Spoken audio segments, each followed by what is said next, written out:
Hello everyone, स्वागत है आप सबका कॉलेज वाला यूट्यूब चैनल पे। मैं हूं आप सबका दोस्त अतफर रशीद और आप सबके लिए लेके आया हूं हमारी जावास्क्रिप्ट सीरीज का आज 4th सेशन। अभी तक हमने जावास्क्रिप्ट के काफी सारे इंपॉर्टेंट कंसेप्ट्स को समझा पिछले 3 सेशंस में। जावास्क्रिप्ट के बेसिक फंडामेंटल ब्लॉक्स को हमने डिस्कस किया। लास्ट सेशन में हमने एक बहुत ही इंपॉर्टेंट चीज डिस्कस की थी, दैट इज जावास्क्रिप्ट क्या होती है और किस तरीके से अपने आप को एग्जीक्यूट करती है, एग्जीक्यूशन कंटेक्स्ट क्या होते हैं। हमारे पास इंटरव्यू पर्सपेक्टिव से भी काफी सारे इंपॉर्टेंट कंसेप्ट्स को समझा, जैसे hoisting, temporal dead zone, closures और स्कोप क्या होता है। तो ये सारे के सारे कंसेप्ट्स ना काफी ज्यादा इंपॉर्टेंट हैं जावास्क्रिप्ट, वेब डेवलपमेंट और इंटरव्यू पर्सपेक्टिव से। तो अगर आपने वो सेशन ऑलरेडी नहीं देखा है, मैं आपको रिक्वेस्ट करूंगा सारे के सारे वो सेशन देखो एंड ट्रस्ट मी, आपको उस सेशन में बहुत ही ज्यादा मजा आएगा। अब करते हैं आज का ये सेशन स्टार्ट। आज हम पढ़ने वाले हैं जावास्क्रिप्ट का एक बहुत ही इंपॉर्टेंट कंसेप्ट, एक बहुत ही इंपॉर्टेंट डेटा स्ट्रक्चर जिसको हम एरेज कहते हैं। आप सबको याद होगा, मैंने सेशन 1 में आपको डेटा टाइप्स पढ़ाया था कि दो तरह के होते हैं, primitive data types, non primitive data types. और उसी टाइम बताया था कि नॉन प्रिमिटिव डेटा टाइप्स जैसे एरेज, ऑब्जेक्ट्स हैं, उनको हम बाद में पढ़ेंगे। तो आज से हम स्टार्ट करने जा रहे हैं अपना पहला नॉन प्रिमिटिव डेटा टाइप जिसको हम कहते हैं एरेज। अब यहां पे समझते हैं एरेज बेसिक से, क्योंकि काफी सारे स्टूडेंट्स ऐसे होंगे जो पहली बार जावास्क्रिप्ट एरेज को समझ रहे होंगे, तो हम एरेज को भी प्रॉपर्ली समझेंगे। पहले एरेज क्या होते हैं। देखो, एरेज एक ऐसा डेटा स्ट्रक्चर होता है जिसमें हम लिस्ट ऑफ आइटम्स को स्टोर कर सकते हैं एक ही मेमोरी लोकेशन में, बट कंटिन्यूअस। तो जब हमारी रिक्वायरमेंट होती है ना कि हमें मेमोरी में एक जगह ही कंटिन्यूअस मेमोरी लोकेशन में अपना डेटा चाहिए ताकि हम उसको इजीली एक्सेस कर सके, इजीली मैनिपुलेट कर सके, सर्चिंग, सॉर्टिंग या जो भी कर रहे हैं वो कर सके, उस टाइम पे जो डेटा स्ट्रक्चर हम यूज करते हैं उसको हम कहते हैं एरेज। एक छोटी सी एग्जांपल से समझते हैं। लेट्स सपोज मुझे अपने मार्क्स को स्टोर करना है एक प्रोग्राम में। लेट्स सपोज मेरे पास 7-8 सब्जेक्ट्स हैं और हर किसी सब्जेक्ट के मार्क्स मुझे स्टोर करने हैं। तो सबसे इजीएस्ट तरीका जो हमने अभी देखा वो क्या है, मैं ऐसे एक वेरिएबल बनाऊंगा सब्जेक्ट 1, उसमें लेट्स सपोज अपने मार्क्स रखूंगा। वेरिएबल सब्जेक्ट 2, उसमें लेट्स सपोज मेरे मार्क्स रखूंगा। एंड सिमिलरली मैं एट द एंड जितने भी सब्जेक्ट्स हैं, लेट्स सपोज 8 सब्जेक्ट्स हैं मेरे पास, मैं उसमें इस तरीके से अपने मार्क्स को स्टोर करूंगा। बहुत अच्छे सर, हमारे पास ऑलरेडी एक तरीका है जिसमें हम अपने काफी सारे वेरिएबल्स को डिफाइन कर सकते हैं। लेकिन यहां पे इशू क्या है? इशू ये है कि जितने भी सब्जेक्ट्स इस S1 टू S8 वेरिएबल्स हैं, इनमें जो डेटा है ना वो रिलेटेड है। By that what do I mean? I simply mean कि सारे के सारे मार्क्स हैं। हो सकता है मुझे बाद में अपने प्रोग्राम में एक इंस्ट्रक्शन लिखनी होगी जिससे मैं सिंपली बताऊंगा कि इस बच्चे के टोटल मार्क्स मुझे बताओ, इस बच्चे के मिनिमम मार्क्स मुझे बताओ किस वाले सब्जेक्ट में, इस बच्चे के सबसे लार्जेस्ट मार्क्स किस में, मैक्सिमम मार्क्स किस में। तो यहां पे जितने भी ये वेरिएबल्स हैं ये एक दूसरे के लिए रिलेटेड है। क्यों? क्योंकि सारा का सारा एक तरह का डेटा रिप्रेजेंट कर रहे हैं, रिलेटिव डेटा रिप्रेजेंट कर रहे हैं। और इन पे एज अ प्रोग्रामर हो सकता है मैं कोई ऑपरेशंस करूंगा, मैनिपुलेट करने की कोशिश करूंगा for some whatever my problem is, whatever my requirement is. अब अगर मैंने इस तरीके से अपने सारे 8 वेरिएबल्स को डिफाइन किया, इसका मतलब ये है कि मेरा हो सकता है S1 यहां पे हो, S2 यहां पे हो, पता नहीं S3 यहां पे होगा, पता नहीं S4 यहां पे होगा, पता नहीं S5 यहां पे होगा, सो ऑन एंड सो फोर्थ। तो इस टाइम पे जितने भी वेरिएबल्स मैंने डिफाइन किए, of course they are all independent, तो वो कहीं पे भी मेमोरी लोकेशन में हो सकते हैं। अब अगर मुझे टोटल निकालना है सारे सब्जेक्ट्स को, तो मुझे क्या करना है? S1 plus S2 plus S3 plus S4, मतलब मेमोरी में जाओ, उन S1 ढूंढो उनको कहां पे और उनको एक्सेस करो। तो ये टाइम कंज्यूमिंग भी थोड़ा है ना। तो मैनिपुलेशन के लिए, since all of these data are relative to each other, we need to understand, we have to find a better way. अब बेटर वे इस केस में, इस सिनेरियो में क्या है? देखो, बेटर वे सिंपली है कि मैं चाहूंगा सिंपली एक ऐसा तरीका कि मेरे पास अगर कोई मेमोरी है, उसमें अगर मैंने सब्जेक्ट 1 यहां पे रखा है, तो इमीडिएटली आफ्टर दैट सब्जेक्ट 2 के मार्क्स होंगे, इमीडिएटली आफ्टर दैट सब्जेक्ट 3 के मार्क्स होंगे, immediately after that subject 4 and so on and so fourth, subject 5। तो मेरे पास जो रिक्वायरमेंट है वो ये है कि मुझे अपनी मेमोरी में जो लिस्ट ऑफ आइटम्स है उनको स्टोर करना है, but on the same time continuous memory location में। अगर ये मेमोरी लोकेशन 1 पे है तो ये 2 पे होना चाहिए, 3 पे होना चाहिए, 4, 5, सो ऑन एंड सो फोर्थ। तो इस तरीके के डेटा स्ट्रक्चर को हम जब यूज करते हैं अपने जावास्क्रिप्ट में, उनको हम कहते हैं जावास्क्रिप्ट के एरेज। तो this is what we mean by JavaScript arrays, एक ऐसा तरीका मेरे पास कलेक्शन ऑफ लिस्ट आइटम्स को स्टोर करने का मेमोरी में, जहां पे मेरे पास जितने भी आइटम्स उस एरे में होंगे वो सारे के सारे स्टोर होंगे कंटिग्यूअस मेमोरी लोकेशन में। अब यहां पे हमारे पास समझते हैं कोड पर्सपेक्टिव से कि एरेज को हम किस तरीके से क्रिएट कर सकते हैं। सो let me simply go here और मैं जाऊंगा सिंपली अपने वीएस कोड में। यहां पे मैंने एक और फोल्डर क्रिएट किया है with the name of session 4 और उसके बाद उसी में एक फाइल क्रिएट की है index.js और मैं एक सिंपल एरे क्रिएट करने की कोशिश करूंगा। अब जब हम जावास्क्रिप्ट में एरे को क्रिएट करते हैं ना, we simply define a variable. याद होगा लास्ट सेशन में हमने देखा था कि किस तरीके से जावास्क्रिप्ट हमें अलाउ करता है एक वेरिएबल में फंक्शन को स्टोर करना। तो इसी तरीके से अगर आपको एक एरे डिफाइन करनी है ना, of course it's going to be a variable as well. क्यों? क्योंकि मेमोरी में एक आइडेंटिफायर चाहिए जिससे मैं उन कंटिग्यूअस मेमोरी लोकेशंस को आइडेंटिफाई कर सकता हूं, तो वेरिएबल तो डिफाइन करना पड़ेगा। उसके बाद जावास्क्रिप्ट में एक एरे को डिफाइन करने के लिए वी यूज स्क्वायर ब्रैकेट्स। और उसके बाद यहां पे इसी एरे में जितने भी मेरे पास वैल्यूज होंगे, लिस्ट ऑफ आइटम्स होंगे, उनको मैं डालूंगा bye separating them with a comma. Let's suppose मेरे पास पहले सब्जेक्ट में 77 मार्क्स है, 55 हैं, उसके बाद है 78, 99, 45, 76 और 34, समथिंग लाइक दिस। तो अब ये एक ही आइडेंटिफायर है और उसी आइडेंटिफायर में मेरे पास एक एरे है और जो एक लिस्ट ऑफ आइटम्स हैं मेरी मेमोरी में। अब अगर मैं इसी मेमोरी में जाऊंगा और इसी मेमोरी में अपने इस ARR को एक्सेस करूंगा, ऑफ कोर्स जैसे ही मैंने इसको एग्जीक्यूट किया, यू कैन क्लियरली सी मेरे पास एक एरे आ गई। तो ये है कि हम किस तरीके से अपनी एरे को डिफाइन कर सकते हैं स्क्वायर ब्रैकेट से, जिसमें हम अपने आइटम्स को डालेंगे सेपरेटेड बाय अ कॉमा। अब यहां पे एक चीज है, मैंने आपको अभी बताया कि हो सकता है कि इस कंटिग्यूअस मेमोरी लोकेशन में अब मुझे किसी आइटम को एक्सेस करना होगा।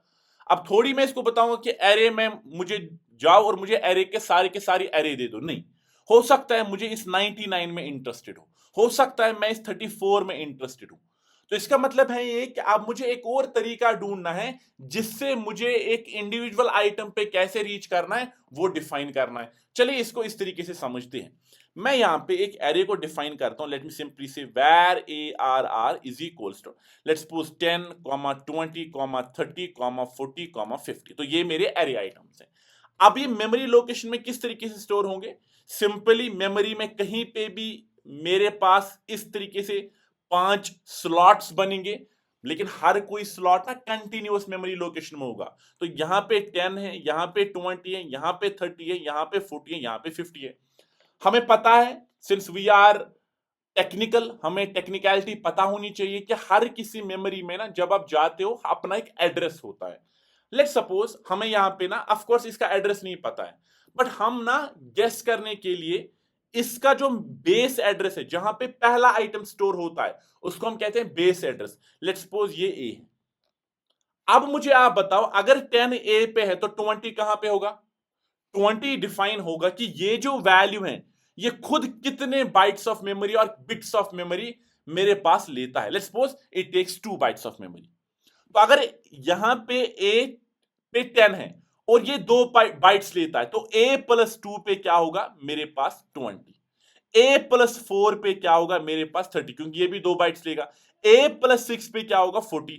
a प्लस 7 पे क्या, सॉरी 8 पे क्या होगा? 50। तो ये सारे के सारे अगर आप देखोगे ना कंटिग्यूअस हैं कि ए के रिलेटेड ही है। ए को जब हमने 2 ऐड किया तो a प्लस 2 पे 20 है, a प्लस 4 पे 30 है, सो on and so fourth. Let's suppose इसी तरीके से मैं फिर से इसी मेमोरी लोकेशन को बनाऊंगा और मैं यहां पे करूंगा काम, इन्हीं 5 आइटम्स को इसी तरीके से बनाऊंगा 10, 20, 30, 40, 50। लेट्स सपोज कि मेरे पास जो बेस एड्रेस है 10 का वो ए है and each item the value that I have over here in this particular array, the integer value, the number value takes n number of bytes, n number of bytes। तो अगर ये a पे है और उसके बाद 20 कितना ले रहा है? n number of bytes. 30 भी n नंबर ऑफ बाइट्स, 40 भी n नंबर ऑफ बाइट्स। तो 20 कहां पे होगा? Of course a plus n पे। 30 कहां पे होगा? a प्लस 2n पे, क्योंकि यहां से ये 2n की दूरी पे है। तो 40 a से कितना दूर है? a plus 3n। 50 कितना है? a plus 4n। तो ये मेरे पास हो रही है एड्रेसिंग। क्यों? क्योंकि सारे के सारे कंटिग्यूअस मेमोरी लोकेशन पे हैं। क्या मैं इसको इस तरीके से भी लिख सकता हूं कि 10 जो है वो 0n दूर है अपने बेस एड्रेस से? मैं बताऊंगा 21 टाइम्स दूर है ए से 1n टाइम्स, 32n टाइम्स दूर है बेस एड्रेस से, 43n टाइम्स दूर है बेस एड्रेस से, 54n टाइम्स दूर है बेस एड्रेस से। तो अगर मुझे किसी भी एक इंडिविजुअल वैल्यू को एक्सेस करना है, मुझे उसको एक्सेस करना है थ्रू इट्स बेस एड्रेस। तो यहां पे कितना दूर है, तो इसका इंडेक्स है 0, कि ये 0 दूर है बेस एड्रेस से क्योंकि ए पे ही है। ये कितना दूर है, इसका इंडेक्स निकलेगा 1, तो ये कितना दूर है, इसका इंडेक्स निकलेगा 2, तो ये कितना दूर है, 3 इंडेक्स एंड 4 इंडेक्स। तो इंडेक्स कुछ नहीं होता है बल्कि कितना दूर है मेरे पास बेस एड्रेस से। तो इसी तरीके से अगर मैं इसको बताऊंगा कि मुझे 30 को एक्सेस करना है, तो मैं इसको बताऊंगा ARR में जाओ, क्योंकि ARR जब जाओगे तो ऑफ कोर्स इसको मेमोरी लोकेशन में बेस एड्रेस पे जाना है। उसके बाद वहां पे 2 दूर कितना है, कि बेस एड्रेस से 2 लेवल पे कौन है, तो वो 30 है, तो ये 30 प्रिंट करेगा। तो इसका मतलब ये है कि अगर हमें किसी भी एक इंडिविजुअल आइटम को एक्सेस करना है, प्रिंट करना है किसी भी चीज के लिए, all we have to understand is square bracket में कि वो बेस एड्रेस से कितना दूर है। तो लेट्स सपोज मैं इसको बताऊंगा 3, इसका बेस क्या है, 0 है, इसका बेस क्या है, 1 है, 2 है, 3 है। तो अगर मैं इसको एग्जीक्यूट करूंगा, यू कैन क्लियरली सी मेरे पास 99 आ गया। तो एक इंडिविजुअल आइटम को एरे में मेरे पास एक्सेस करने के लिए मुझे सिंपली इसका इंडेक्स निकालना पड़ेगा। तो ये है सिंपल एरे। अब यहां पे एक और चीज हम कर सकते हैं, कितना लास्ट इंडेक्स कौन सा है। अगर हम यहां पे इस एरे पे जाएंगे, लास्ट इंडेक्स इज सिंपली 0 1 2 3 4 5 6। हो सकता है मुझे एक आइटम को अपडेट करना है, तो मैं इसको बताऊंगा ARR जो 2 लोकेशन पे है उसको डायरेक्टली मैं अपडेट करूंगा, लेट्स सपोज 76 से। राइट नाउ इट इज 78, अब मैं अपडेट कर रहा हूं 76 से। सो इफ आई सिंपली गो से console.log ARR add 2, you can clearly सी अब ये अपडेट हुआ होगा hopefully, and you can clearly see it's 76 now. तो हम डायरेक्टली इंडेक्स के बेसिस पे आइटम पे पहुंच के भी उसका वैल्यू अपडेट कर सकते हैं। अब यहां पे चलते हैं एक और बहुत ही इंपॉर्टेंट पॉइंट पे। काफी सारी प्रोग्रामिंग लैंग्वेज में जब हम एरे की डेफिनेशन को बताते हैं ना, वहां पे बताया जाता है एक एरे एक ऐसा डेटा स्ट्रक्चर होता है जहां पे वो सेम टाइप ऑफ डेटा को इन अ कंटीग्यूअस मेमोरी लोकेशन स्टोर करता है। बट वो इंस्टेंस, वो केस यहां पे जावा स्क्रिप्ट में नहीं है। जावा स्क्रिप्ट में अगर आप चाहोगे ना एक एरे को डिफाइन करना, तो आप इस तरीके से भी एरे को डिफाइन कर सकते हो। पहला आइटम नंबर है, दूसरा मेरे पास स्ट्रिंग है, तीसरा मेरे पास बूलियन है, फोर्थ मेरे पास नल है, फिफ्थ मेरे पास लेट्स सपोज फिर से नंबर है, और सेवंथ मेरे पास हो सकता है एम्प्टी स्ट्रिंग है। सो ये एक डायनेमिक टाइप्ड प्रोग्रामिंग लैंग्वेज है जो मैंने आपको पिछली बार बताया था। तो जावा स्क्रिप्ट का एक बहुत ही इंपॉर्टेंट चीज है कि जावा स्क्रिप्ट के जो एरे हैं इनमें वैल्यूज नेसेसरी नहीं है कि सेम टाइप के होंगे, आप डिफरेंट टाइप्स ऑफ भी डेटा स्टोर कर सकते हो एक सिंगल एरे में। क्यों? क्योंकि हमारे पास इसकी जो रिक्वायरमेंट्स है वो वेब डेवलपमेंट में, और वेब डेवलपमेंट में वेब पेज पे कुछ भी आ सकता है। जरूरी नहीं है कि मैं सिंपली नंबर्स पे फोकस करूंगा, हो सकता है नंबर प्लस नाम, ऐसी काफी सारी चीजें मेरे पास हो जिनको मुझे एक एरे में स्टोर करना है। In this case if I simply go and try to access console.log my ARR at 4, we should be able to clearly see 76 in the output and we can clearly see that। तो इस तरीके से हम एक array को define कर सकते हैं। अब चलते हैं थोड़ा सा और आगे। हमने यहां पे एक चीज समझा कि जब हम एरे के बारे में बात करते हैं, एक सिंगल वैल्यू, हम वैल्यूज को किस तरीके से सेपरेट कर सकते हैं, कॉमा से, है ना। टू और अदफर के बीच में कॉमा है, और ये जो वैल्यू है ये एक नंबर भी हो सकता है, ये एक स्ट्रिंग भी हो सकता है, नल भी हो सकता है, अनडिफाइंड भी हो सकता है, बूलियन भी हो सकता है। बट क्या ये एक एरे हो सकता है? The answer is of course yes. मैं चाहूं तो हर कोई एक वैल्यू एक एरे बना सकता हूं। Let me simply go, instead of writing the single value as number integer, मैं इसको एरे बनाऊंगा 1 12 34 56, कुछ इस तरीके से, कॉमा, फिर मेरे पास आ गया 34 45 56, इस तरीके से, कॉमा, फिर मेरे पास आ गया एक और एरे 67 78 89। तो ये भी एक एरे है, इसको हम कहते हैं मल्टी डायमेंशनल एरे। कि इस टाइम पे जो मेरे सिंगल वैल्यूज हैं with respect to the main array, जो मेरे पास मेन एरे यहां पे, इसके रिलेटेड जो इंडिविजुअल आइटम्स हैं वो सिंपली मेरे पास खुद एरेज हैं। अब अगर मुझे किसी भी एक आइटम को एक्सेस करना होगा तो मैं कैसे करूंगा? लेट्स सपोज मैं बताऊंगा एरे जो 2 इंडेक्स पे है, तो अगर मैं इसको देखूंगा ये 0th इंडेक्स पे है पूरा का पूरा, ये 1th इंडेक्स पे है ये, और ये 2 इंडेक्स पे है। तो अब अगर मैं इसको एग्जीक्यूट करूंगा आप देखोगे पूरी की पूरी एरे। अब अगर मुझे इसमें भी एक आइटम को निकालना है, यहां तक ये एक एरे है, इस एरे में जाओ और पहले इंडेक्स में मुझे कुछ दे दो। तो अब अगर मैं इसको एग्जीक्यूट करूंगा, you can clearly see it 78। अगर मुझे इस 45 को एक्सेस करना है, मुझे पहले देखना ये array with respect to main array किस इंडेक्स पे है, उसके बाद ये item with respect to this array किस इंडेक्स पे है। तो अगर मैं यहां पे जाऊंगा 1,1 लिखूंगा and if I execute this, you can clearly see it's 45। तो इस तरीके से हम एक मल्टी डायमेंशनल एरे भी बना सकते हैं।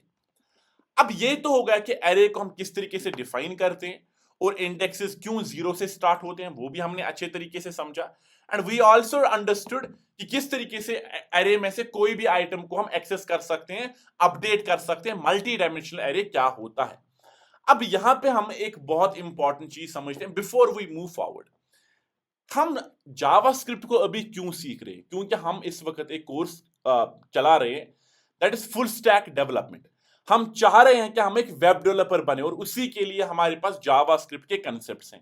हम डेटा स्ट्रक्चर एंड एल्गोरिथम नहीं पढ़ रहे हैं, हम जावास्क्रिप्ट को वेब डेवलपमेंट के लिए पढ़ रहे हैं। जब हम वेब डेवलपमेंट में किसी भी लॉजिक की बात करते हैं ना, चाहे रिएक्ट में हो बाद में या जावास्क्रिप्ट में या एरेज के रिलेटेड स्पेशली, हम एक स्पेसिफिक टाइप का डिजाइन यूज करते हैं और उसको हम कहते हैं डिक्लेरेटिव डिजाइन। क्या कहते हैं? Declarative design. अब डिक्लेरेटिव डिजाइन का मतलब क्या है? What do we mean by declarative design? जब भी हमारे पास कोडिंग में कोई प्रॉब्लम होती है ना, there are always two ways. एक होता है imperative design, imperative. So number one is called imperative design. Another one is called a declarative design. Let me give you a very simple example to make you understand this. Let's suppose यहां पे मुझे अपना ये जो wall पीछे है इसको paint कराना है किसी से, ठीक है ना? या सिंपली मुझे क्या करना है, मुझे सिंपली ना ड्राइव करनी है गाड़ी। अब ड्राइव गाड़ी करने के लिए मैं क्या करूंगा, मैं सिंपली लाऊंगा अपने छोटे कजन को। क्या समझना इस चीज को? मैं चाहता हूं कि मैं एक ट्रैवल करूं कश्मीर से दिल्ली तक। अब कश्मीर से दिल्ली तक के लिए मुझे एक चाहिए ड्राइवर। तो ये मेरी प्रॉब्लम है कि ड्राइवर चाहिए। अब उसी ड्राइवर को मैं क्या करूंगा, उसी ड्राइवर को मैं यूज करूंगा ताकि वो ड्राइव कर सके मेरे कार और मेरी जो प्रॉब्लम है कश्मीर से दिल्ली, वो मुझे वहां पे ले जाए। अब यहां पे मैं क्या काम करूंगा, मैं अपने छोटे कजन को लाऊंगा, ठीक है ना? अब छोटा कजन है 10, 15, 20 साल का, उसको ड्राइविंग नहीं आती है, ठीक है ना? उसको ड्राइविंग नहीं आती है, बट मुझे चाहिए, मैं उसी को ले रहा हूं, प्रॉब्लम मुझे सॉल्व करानी है। तो अब इस चीज केस में उसको कश्मीर से दिल्ली पहुंचाने के लिए मैं इसको सारी की सारी इंस्ट्रक्शंस ना खुद दूंगा। मैं इसको सिंपली नहीं बता रहा हूं कि व्हाट टू डू, मैं इसको बता रहा हूं हाउ टू डू। पहले तो बता रहा हूं कि क्या करना है एंड कैसे करना है। तो मैं इसको हर कोई इंस्ट्रक्शन खुद बता रहा हूं। मैं इसको बता रहा हूं पहले चाबी लगाओ, उसके बाद गियर दे दो, फिर क्लच को लीव करो, फिर ब्रेक मारो बीच में। तो हर किसी पॉइंट में जो भी मुझे प्रॉब्लम सॉल्व करनी है उसको अचीव करने के लिए मैं हर कोई इंस्ट्रक्शन दे रहा हूं खुद से। ये होता है इंपरेटिव डिजाइन। क्या होता है? Imperative design. दूसरा, इसी प्रॉब्लम को सॉल्व करने के लिए मैं क्या काम करूंगा, मैं ऐसे ड्राइवर को लाऊंगा जिसको ऑलरेडी सब कुछ आता है, जिसको बताने की कोई चीज नहीं है कि ऐसे ऐसे करना है। मैं इस ड्राइवर को सिंपली बताऊंगा what to do, what to do, not how to do. Now this is called a declarative design. What's it called? Declarative design. तो डिक्लेरेटिव डिजाइन सिंपली ऐसा होता है, जब हमें जावास्क्रिप्ट में कोई प्रॉब्लम सॉल्व करनी है, मैं सिंपली डायरेक्ट मेथड यूज करूंगा। मुझे एरे को सॉर्ट करना है, हो सकता है मैं क्या काम करूंगा, लेट्स सपोज मेरे पास एक एरे 10, 20, 100, 90, 1, 8, 9, ये मेरे पास एरे। अब प्रॉब्लम क्या है? प्रॉब्लम ये है कि मुझे अपनी इस एरे को सॉर्ट करना है। So if I want to sort this particular array, मैं किस तरीके से करूंगा? मैं सिंपली, ये सॉल्यूशन है मेरा 1, 8, 9, 10, उसके बाद 20 है, उसके बाद 90 है और उसके बाद 100 है। This is what we are trying to achieve, right? अब इसको सॉल्व करने के लिए मैं सिंपली दो तरीके इंप्लीमेंट कर सकता हूं। सबसे पहला तरीका है इंपरेटिव। इंपरेटिव में क्या होगा, मैं इसको बताऊंगा कि कहां से लेकर कहां तक लूप करना है। तो मैं खुद से बता रहा हूं सारी चीजें कि 0 इंडेक्स से लेकर लास्ट इंडेक्स तक लूप करो, और उसके बाद एल्गोरिथम प्रॉपरली लिखूंगा कि जो अगर इन दोनों को कंपेयर करो, जो छोटा है उसको लेफ्ट में डालो, राइट? तो सारी की सारी चीजें what to do and how to do I am writing logic for entire thing. But on the same time अगर मैं डिक्लेरेटिव की बात करूंगा, डिक्लेरेटिव डिजाइन सिंपली ये होता है कि मैं इसी एरे पे कोई मेथड यूज करूंगा। Let's suppose I will simply use arr.sort, that's it. अब ये पीछे से किस तरीके से कर रहा है, we don't care about that. मैंने सिंपली इसको बताया कि क्या करना है, करो। अब पीछे से क्या कर रहे हो, कौन सा एल्गोरिथम यूज कर रहे हो, I don't care about that. और ये मुझे अपनी प्रॉब्लम सॉल्व करके देगा। और जब हम वेब डेवलपमेंट की बात करते हैं ना, वेब डेवलपमेंट में we use declarative too much, we rely on declarative too much. React को हम जब बाद में पढ़ेंगे, रिएक्ट की पहली डेफिनेशन यही है कि react is a declarative library. तो डिक्लेरेटिवनेस काफी ज्यादा होती है हमारे पास। इसीलिए जब भी हम एरेज को अपने वेब डेवलपमेंट में यूज करते हैं ना, इसको हम डिक्लेरेटिव पॉइंट से काफी ज्यादा यूज करते हैं, काफी ज्यादा। और जब हम डिक्लेरेटिव की बात करते हैं, इसका मतलब है इसके काफी सारे मेथड्स होंगे जो हमें काफी सारी प्रॉब्लम्स को सॉल्व करता है। और अब हमारा एक बहुत ही इंपॉर्टेंट रिस्पॉन्सिबिलिटी बनती है कि इसके जितने भी मेथड्स हैं, जितने भी हमारे पास इसके मेथड्स हैं जो हम वेब डेवलपमेंट में यूज करेंगे, उनको हमें डिस्कस अच्छे से करना चाहिए, जो कि हम आज के इस सेशन में प्रॉपर्ली समझेंगे। जितने भी जावास्क्रिप्ट के काफी इंपॉर्टेंट मेथड्स हैं, इस पर्सपेक्टिव से कि उनको हम काफी ज्यादा यूज करते हैं बाद में अपनी वेब डेवलपमेंट में, मैं आप सबको वो सारी चीजें पढ़ाऊंगा। तो आई होप आपको समझ आ गया होगा कि डिक्लेरेटिव का मतलब क्या है। सिंपली जब मैं अपने प्रॉब्लम सॉल्व करने के लिए सिंपली बताऊंगा, ऐसा मैकेनिज्म यूज करूंगा कि क्या करना है, नहीं ना कि how to do. So when I say what to do, not how to do, it's called declarative. But when I say what to do as well as I instruct it completely how to do it, it's imperative, right? अब इसी case में सबसे पहले methods जो हम समझेंगे यहां पे, we have these methods, length, index of, includes, push, pop, unshift. ये काफी सारे सिंपल मेथड्स हैं, बट इन्हीं को हम प्रॉपर्ली समझते हैं। यहां पे बनाऊंगा एक file with the name of methods1.js, और इसमें मैं इसी तरीके से सारे के सारे मेथड्स को पेस्ट करूंगा। And let me try to comment this, ताकि हम एक एक करके इन मेथड्स को डिफाइन करें और डिस्कस कर सके। तो चलिए इन मेथड्स को समझते हैं। सबसे पहला मेथड हमारे पास है लेंथ, जो काफी सिंपल मेथड है। लेट सपोज हमारे पास एक एरे है। अब उस एरे में मेरे पास कुछ इस तरीके से आइटम्स हैं। अब कितने आइटम्स हैं, हो सकता है मुझे बाद में एक लूप चलाना होगा।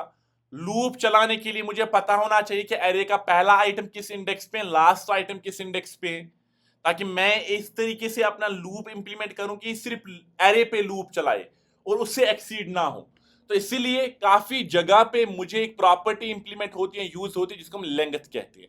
अब लेंथ प्रॉपर्टी क्या करते हैं, सिंपली एरे में जितने भी आइटम्स हैं उस आइटम्स की जो लेंथ है, टोटल काउंट, वो मुझे देता है। So if I execute this, you can clearly see it is 7, और 7 आइटम्स इसमें। तो आई थिंक ये सबसे सिंपल मेथड है, लेंथ। उसके बाद चलते हैं दूसरे एक मेथड पे, जो एक काफी इंपॉर्टेंट मेथड है यहां पे, that's index of. What do we mean by index of? Let's suppose आपके पास एक एरे है ना, उस एरे में काफी सारे आइटम्स है। अब आपकी रिक्वायरमेंट ये है कि आपको एक आइटम निकालना है, उसका इंडेक्स निकालना है कि वो किस इंडेक्स पे है। तो उसके लिए मैं सिंपली यहां पे इंडेक्स ऑफ मेथड को यूज करूंगा। सो आई विल सिंपली से वेर ARR, मैं एक मेथड को यूज करो जिसका नाम है इंडेक्स, और इंडेक्स किसका मुझे चाहिए, 2 का। If I now go there and execute it, you can clearly see मेरे पास 2 का जो इंडेक्स है वो 1 है। अब यहां पे एक चीज याद रखना कि इसी एरे में दो जगह पे था। जो मेरा 2 आइटम है, it was on 2 place, it's on 2 places. So in this case remember, index of हमेशा पहली ऑकरेंस का ही आपको इंडेक्स रिटर्न करेगा, पहली ऑकरेंस का। ये तो हो गया मेरे पास दूसरा मेथड। अब चलते हैं मेरे पास तीसरे मेथड पे, एंड तीसरा मेथड है includes. These are very simple methods, इसीलिए मैं थोड़ा तेज चल रहा हूं यहां पे। हमें यहां पे देखना है कि कोई आइटम क्या इस एरे में है। हो सकता है मुझे देखना है कि इस एरे में अदफर हैं। So in that particular case, what will I say? I will simply say ARR dot includes. Does this ARR include adfar? And now when I say does it include, it automatically poses a question, which means इसका जो return होगा वो या तो true होगा या तो false होगा। तो इस केस में अगर मैं इसको execute करूंगा, you can clearly see मेरे पास false आ गया। तो array dot include ये return करता है एक boolean value, true और false को। तो अब यहां पे चलते हैं, इसी तरीके से अगर मैं लिखूंगा 354, कि ये जो एरे है does it contain 3 5 4, of course yes, so if I execute it is true. तो ये एक बहुत ही इंपॉर्टेंट पॉइंट यहां पे आपको याद रखना है कि आपको एरे के रिलेटेड जितने भी मैनिपुलेशन दिमाग में आते हैं ना, हर किसी मैनिपुलेशन का एक मेथड बना हुआ है, so you don't have to worry about anything. अब चलते हैं, ये तो हो गए काफी सारे सिंपल मेथड्स। अब चलते हैं मेरे पास पुश पॉप पे, कि मुझे अपनी एरे में अपना एक एलिमेंट इंसर्ट करना है, मल्टीपल एलिमेंट्स इंसर्ट करना है। तो in that particular case we use push.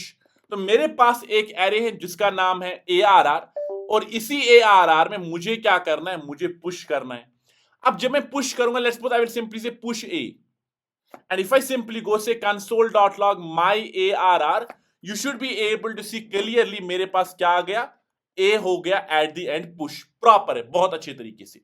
अगर मैं चाहूं मैं मल्टीपल आइटम्स को भी पुश कर सकता हूं, मेरी अपनी मर्जी है, जितने भी आइटम्स को पुश करना है मैं कर सकता हूं। So if I simply go try to execute, you can clearly see ये 3 आइटम्स पुश हो गई। अब पुश जो मेथड है ये सिंपली एरे के एट द एंड आइटम्स को पुश करता है, so it treats it like a stack. Stack का मतलब क्या है कि मेरे पास लिस्ट ऑफ आइटम्स कुछ इस तरीके से स्टोर हैं। तो सबसे पहले है 23, उसके बाद है 2, उसके बाद है 312, उसके बाद है 24, उसके बाद है 354, उसके बाद है 2, उसके बाद है 32, इस तरीके से। अब अगर मुझे इस बकेट में आइटम्स डालना है, क्या मैं यहां पे डाल सकता हूं? नहीं। तो हमेशा जब भी इस तरीके से मैं अपने एरे को ट्रीट करूंगा, इसको हम स्टैक कहते हैं, कि जो सबसे लास्ट वाला आइटम है मैं चाहूं तो इसी को निकाल सकता हूं और एट द एंड ही मैं इंसर्ट कर सकता हूं। तो डिलीशन भी एक ही साइड से होगी, इंसर्शन भी एक ही साइड से होगी, और ये जो प्रिंसिपल फॉलो करता है that is last in first out. मतलब जो आइटम इसमें सबसे लास्ट चला गया यही सबसे पहला होगा जो इससे मैं निकालूंगा, या फर्स्ट इन लास्ट आउट, जो सबसे पहला इन हुआ वही होगा लास्ट। लीफो और फीलो प्रिंसिपल्स ये डेटा स्ट्रक्चर फॉलो करता है। I hope this makes complete sense. अब यहां पे समझते हैं पुश का एक बहुत ही इंपॉर्टेंट इंटरव्यू क्वेश्चन जो काफी सारे स्टूडेंट्स ने इग्नोर करते हैं और मुझे पूछा गया था 2-3 बार, इसीलिए मैं ये वाली चीज आप सबके सामने रखूंगा। जो इंटरव्यू क्वेश्चन था वो कुछ इस तरीके से था, where ARR is equals to 4, 5, 6, 7, और उसके बाद मेरे पास यहां पे पुश करो, इसमें क्या पुश करो 8, 9, 0 या 10। अब मुझे आप एक बात बताओ, इफ आई सिंपली गो से console.log ARR, मुझे बताओ ये आउटपुट में क्या देगा। मैंने जब ये मुझे पहली बार पूछा गया था, this is what my answer was, कि ये यहां पे सिंपली मैं इस एरे में पुश कर रहा हूं तो ऑफ कोर्स ये बड़ी एरे देगा 4, 5, 6, 7, 8, 9, 10। और उस इंटरव्यूअर ने मुझ पे हंसा था। क्यों? क्योंकि कंसेप्ट्स क्लियर नहीं होते हैं। देखो जब भी हम कोई भी मेथड यूज करते हैं ना, इसके हमेशा 2 पर्सपेक्टिव होते हैं। एक ये मेथड करता क्या है, दूसरे रिटर्न क्या करता है। खुद क्या करेगा, उसके बाद रिटर्न क्या करेगा। और यहां पे मैंने एक वेरिएबल में एक मेथड को स्टोर किया है। तो जब हम एक वेरिएबल के अंदर मेथड को स्टोर करते हैं ना, उस वेरिएबल में सिंपली उसी मेथड का रिटर्न वैल्यू चला जाता है, नहीं कि वो क्या करता है। तो यहां पे हमें जो पुश रिटर्न करेगा ना वही जाएगा इस ARR में, और पुश हमेशा रिटर्न करता है अपडेटेड लेंथ। तो जिस एरे पे मैंने पुश इंप्लीमेंट किया, अगर आप उसको वेरिएबल में स्टोर करोगे, उस वेरिएबल में रिटर्न वैल्यू स्टोर होगा, और वही स्टोर होगा कि उसमें अपडेटेड लेंथ क्या है उस एरे की। तो क्या हो गई अपडेटेड लेंथ 1, 2, 3, 4, 5, 6, 7। सो अब अगर मैं यहां पे जाऊंगा and if I try to execute this, you should be able to clearly see, मेरे पास जैसे मैं इसको एग्जीक्यूट करूंगा 7 आ गया। तो यहां पे हमेशा याद रखना, एक वेरिएबल के सामने जब मेथड डालोगे ना, इसका मतलब है कि मेथड रिटर्न क्या करेगा वो इस वेरिएबल में डालो, और मैं वही देख रहा हूं। तो ये मेरे पास है पुश मेथड, रिटर्न क्या करता है, अपडेटेड लेंथ रिटर्न कर रहा है। तो ये तो हो गया मेरे पास एक सिंपल सा तरीका, एक सिंपल सा मेथड जिसको हम कहते हैं पुश मेथड। तो अब इसी के सामने चलते हैं। Let me try to comment this now and I will simply go and we will discuss pop. जिस तरीके से हमने स्टैक पे एक साइड से इंसर्शन की और हम मल्टीपल आइटम्स इंसर्ट कर सकते हैं, उसी तरीके से पॉप भी एक स्टैक का एक ऑपरेशन है कि उसी स्टैक में आइटम को रिमूव करो।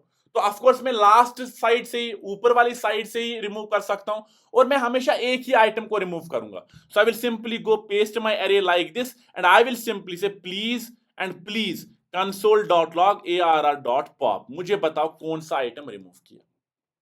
तो अब अगर मैं इस चीज को एग्जीक्यूट करूंगा, लेकिन क्लियरली इसने 32 को रिमूव किया, तो अब अगर मैं यहां पे जाऊंगा console.log arr को करूंगा, we should be able to see a proper change, और वहां पे अब 32 नहीं है। तो पॉप एक ऐसा मेथड है जो रिटर्न करता है, पहले करेगा क्या, लास्ट आइटम को एरे से रिमूव करेगा, वो तो हो गया, बट रिटर्न क्या करेगा, वही रिमूव्ड आइटम जो उसने रिमूव किया वही रिटर्न करता है। तो जब मैं ARR पॉप को यहां पे प्रिंट कर रहा हूं ना, इसका मतलब है कि ये जो मेथड है जो रिटर्न कर रहा है, मुझे उस मेथड को दे दो, उस आइटम को दे दो, सॉरी, और वो 32 है। लेकिन ये मेथड मेन एरे पे भी इफेक्ट करता है, मतलब अगर मैंने पॉप किया तो ये मेन एरे को अपडेट करेगा, और उसी से लास्ट आइटम यहां पे रिमूव हो गया, जिससे क्या हुआ, मेरे पास एक आइटम रिमूव हो गया इस एरे पे। तो ये तो है पॉप। अब ये हो गया मेरे पास दो ऐसे मेथड्स जो एरे को एज अ स्टैक ट्रीट करते हैं और लास्ट एंड साइड से ही ऑपरेशंस इंसर्शन और डिलीशन करते हैं। उसी तरीके से मेरे पास और दो मेथड्स हैं जिनको हम कहते हैं शिफ्ट अनशिफ्ट। अब शिफ्ट क्या करता है, लेट्स सपोज मेरे पास एक एरे है, आई विल सिंपली से ARR डॉट अनशिफ्ट, ठीक है ना। जब मैं अनशिफ्ट की बात करता हूं ना, ये सिंपली पुश का सेम वर्जन है but on the front side of the array. जो पुश करता है at the end, simply unshift वही चीज करता है एट द फ्रंट। तो अगर मुझे इसी एरे में इस 23 जीरोथ इंडेक्स पे कुछ आइटम्स को इंसर्ट करना है, I will use unshift. So let me simply go insert A, B, C, कुछ इस तरीके से, and if I go and execute my ARR, try to execute and see what is in ARR, you can clearly see मेरे पास ये items insert हो गए। On the same time अगर मैं इसी मेथड को एक वेरिएबल में स्टोर करूंगा, अगर मैं इसी मेथड को एक वेरिएबल में स्टोर करूंगा तो क्या होगा, अपडेटेड लेंथ। तो इसके पहले 7 थे और 3 आ गया, तो अगर मैं इस C को अब प्रिंट करूंगा, you should be clearly able to see, यहां पे 10 आ गया अपडेटेड लेंथ। तो जो पुश करता है ना एट द एंड, वही अनशिफ्ट मेरा करता है at the front. I hope this makes complete sense. और जो पॉप करता है एट द एंड, वही चीज मेरे पास शिफ्ट करता है एट द फ्रंट। तो अगर मैं करूंगा console.log arr.shift, you should be able to see कि पहले इंडेक्स पे जो आइटम है उसी आइटम को रिमूव करो और मुझे वही आइटम रिटर्न करो। तो अगर इसको मैं एग्जीक्यूट करूंगा, ये मुझे 23 दे रहा है, क्योंकि 23 यहां पे इस एरे में सबसे पहला वैल्यू। तो ये 10 ऊपर वाला प्रिंट है। Let me try to comment this. तो अगर आप इस चीज का आउटपुट देखोगे, पहला आइटम कौन सा है उसको रिमूव करो, उसको रिटर्न करो। तो अगर उसको मैं एग्जीक्यूट करूंगा, यू कैन क्लियरली सी 23। इतना ही नहीं, जो मेरा शिफ्ट मेथड है ये इसी आइटम को मेन एरे से रिमूव भी करेगा। So if I try to execute this, you should be able to see मेरी अपडेटेड एरे में 23 नहीं है। जितने भी मेथड्स मैंने अभी तक पढ़ाए ना, includes, index of, length, push, pop, shift, unshift, ये काफी बेसिक मेथड्स हैं। हर किसी बच्चे को ये मेथड्स आने ही आने चाहिए। ये इंटरव्यू में तो ऑफ कोर्स ज्यादा नहीं पूछते हैं, लेकिन हाँ, पुश के बारे में पूछते हैं। यही एक ट्रिकी सवाल कि इस तरीके से अगर पुश इंप्लीमेंट किया, व्हाट विल इट रिटर्न, इस तरीके से। तो रिटर्न हर किसी मेथड का हर किसी जावास्क्रिप्ट डेवलपर को, स्टूडेंट को पता होना चाहिए।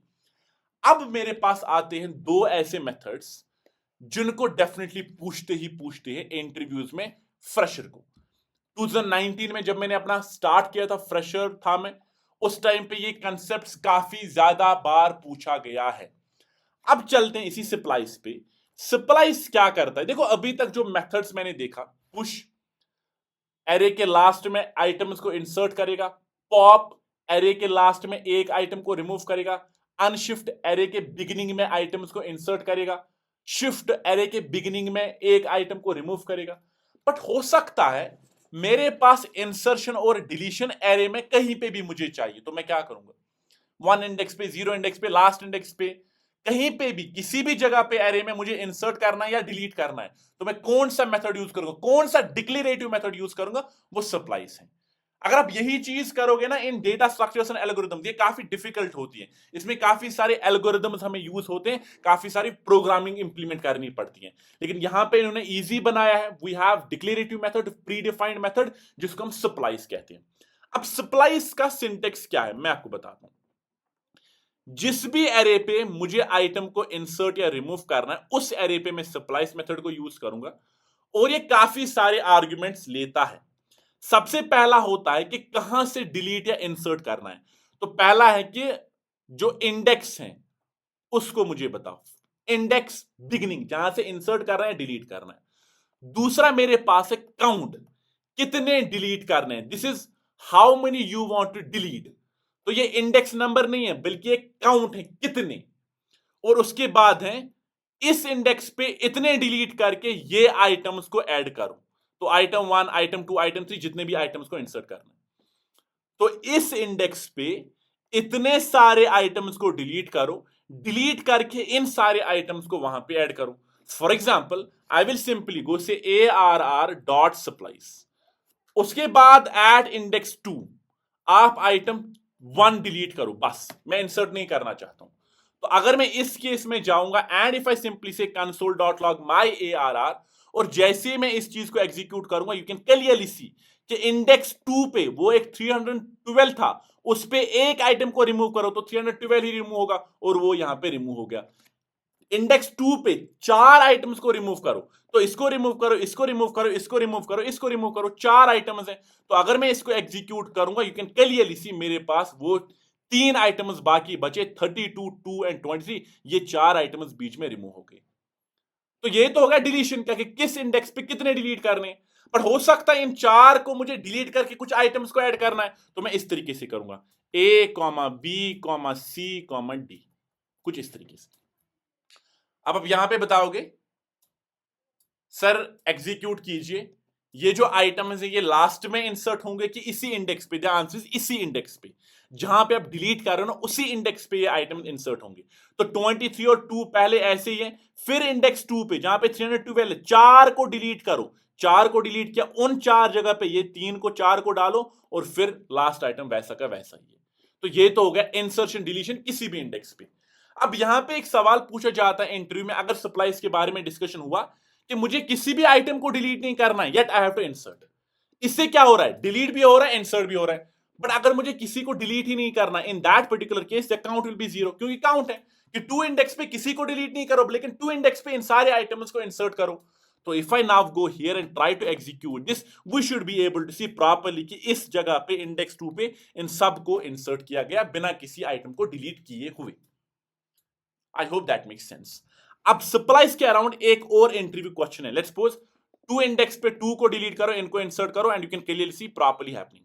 बट ये सप्लाईज मेथड खुद क्या रिटर्न करेगा, हमेशा याद रखना अगर मैं इसी सी को एग्जीक्यूट करूंगा, जिन आइटम्स को ये रिमूव करता है ना, जिनको मैंने इसको बताया रिमूव करो, ये उन्हीं आइटम्स को एक एरे में रिटर्न करेगा।